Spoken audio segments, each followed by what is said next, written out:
conquête de la souveraineté passe avant tout par l'exploitation des ressources nationales au profit de nos populations.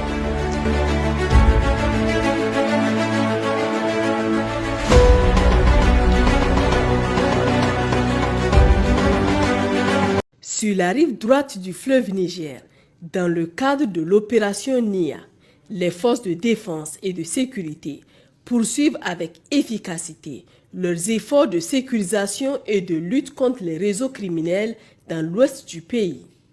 À l'issue des opérations menées durant le week-end dernier autour des marchés hebdomadaires, une unité déployée dans la localité d'Alambari a engagé une action ayant conduit à la neutralisation de 2 éléments terroristes et à l'interpellation de 13 individus suspectés de complicité ou d'activité en lien avec des groupes armés. Au cours de cette intervention, 7 téléphones portables ont été saisis, ainsi qu'une somme de 466 500 francs CFA potentiellement destinée au financement d'activités illicites. Dans la même période, des détachements des forces de défense et de sécurité en patrouille dans les secteurs ouest de Ouro-Guéladio et Terra ont détecté 2 engins explosifs improvisés. Grâce à l'intervention rapide des démineurs, ces dispositifs ont été désamorcés avec succès. Par ailleurs, sur la base de renseignements précis, une opération ciblée a été conduite le lundi 19 mai 2025 dans la localité de Kardjabou. L'objectif était une habitation identifiée comme point de stockage lié à des activités terroristes. Bien que le domicile fût vide à l'arrivée des forces, la fouille méthodique a permis la saisie d'un important lot de matériel servant à la fabrication d'engins explosifs improvisés.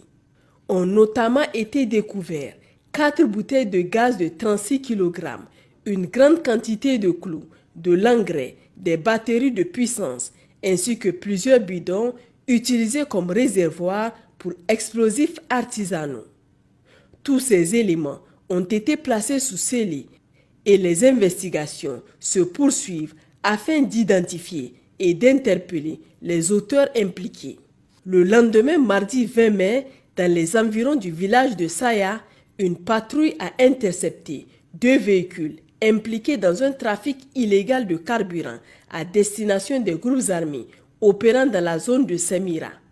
Les engins avaient été frauduleusement modifiés par l'ajout de réservoirs supplémentaires dans le but de transporter clandestinement de grandes quantités de carburant. L'opération s'est soldée par l'arrestation des 2 conducteurs qui ont été immédiatement remis aux autorités compétentes pour les besoins de l'enquête. Celle-ci visera à établir leur connexion et à démanteler le réseau logistique en lien avec les groupes terroristes. Sur l'autre rive du fleuve, dans le cadre de l'opération Al-Mohou, le lundi 19 mai 2025, au cours d'une mission de sécurisation du marché d'Ayoru, les forces de sécurité chargées de sécuriser le site ont appréhendé 8 individus impliqués dans des activités de vol et de recel d'animaux dérobés. Les suspects ont été remis à la cellule antiterroriste pour exploitation et suite à donner conformément aux procédures en vigueur. Dans la région de Dosso, au sein de l'opération Damissa, en ce début de semaine, les forces de défense et de sécurité ont enregistré plusieurs succès dans la lutte contre les réseaux criminels actifs dans la région. Lors d'une mission de patrouille dans la zone de Zonkotobanda, située à environ 4 km au sud de Loga, un détachement a intercepté un individu suspect circulant à moto. Une fouille minutieuse a permis de découvrir une importante cargaison de plus de 500 000 comprimés de substances nocives soigneusement dissimulés dans l'engin.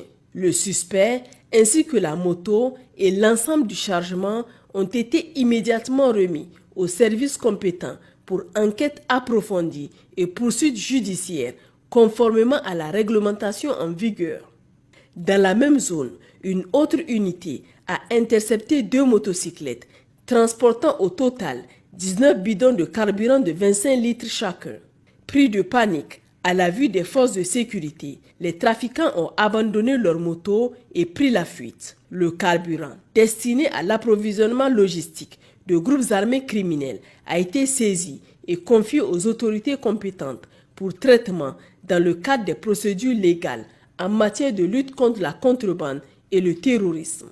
Parallèlement, au marché hebdomadaire de Junju, les forces ont mis la main sur un individu soupçonné de fournir une assistance logistique aux groupes armés. Au moment de son interpellation, il était en possession d'une forte somme d'argent, de batteries de recharge, d'outils mécaniques et d'équipements servant à la maintenance de motocyclettes, moyens de transport privilégiés par les groupes hostiles.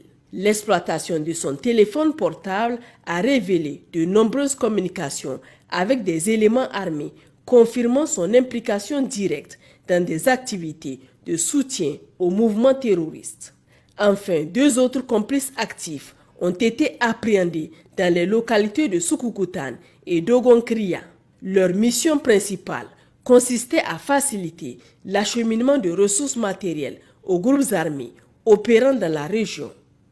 Ces individus ont été remis aux services spécialisés pour les besoins de l'enquête et l'engagement de poursuites judiciaires.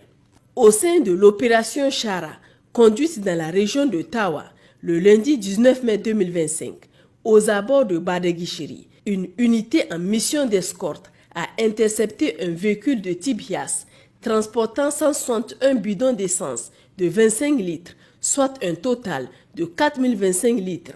Les contrevenants ayant pris la fuite en abandonnant le véhicule et sa cargaison, la saisie a été immédiatement remise aux services compétents pour traitement conformément aux procédures en vigueur.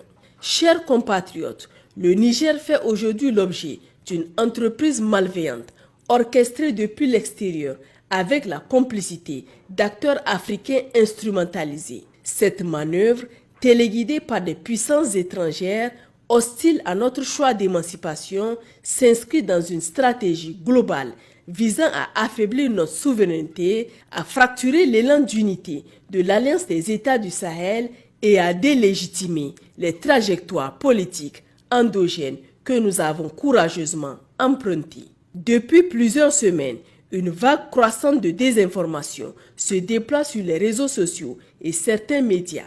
Par des récits biaisés, des contenus falsifiés et des mises en scène soigneusement montées, des groupes d'influence cherchent à faire croire que notre pays est livré à lui-même, que les autorités demeurent passives face aux défis ou encore que notre engagement collectif vacille.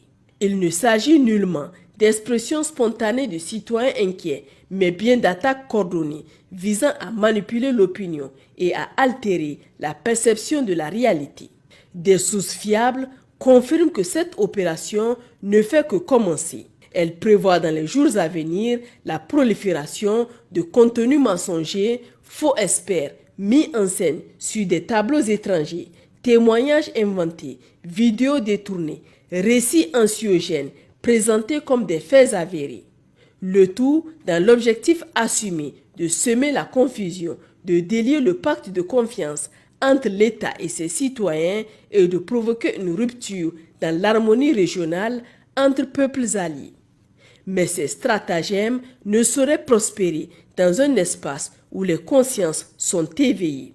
Le peuple nigérien, mu par une conscience patriotique affirmée et une solide culture de résistance, saura déjouer ces tentatives d'intrusion mentale. Plus que jamais, notre vigilance collective doit être mobilisée. Chaque message douteux, chaque discours porteur de division, chaque vérité alternative qui circule doit être analysé avec discernement. L'État, conscient des enjeux, a engagé les moyens nécessaires pour identifier, neutraliser et répondre à ces agressions d'un nouveau genre. La bataille informationnelle est désormais une réalité du monde contemporain. Elle ne se gagne ni par la censure, ni par la peur, mais par la vérité, la transparence et le renforcement du lien entre l'institution et le citoyen. Ceux qui mènent ces opérations n'ont pas compris que notre engagement pour la souveraineté est irréversible. Incapable de nous atteindre militairement ou diplomatiquement, il s'essaye à la ruse médiatique. Mais l'histoire nous enseigne que les peuples qui résistent ne plient pas sous les assauts du mensonge. Et le Niger, tout comme ses alliés du Burkina Faso et du Mali, en est l'illustration vivante.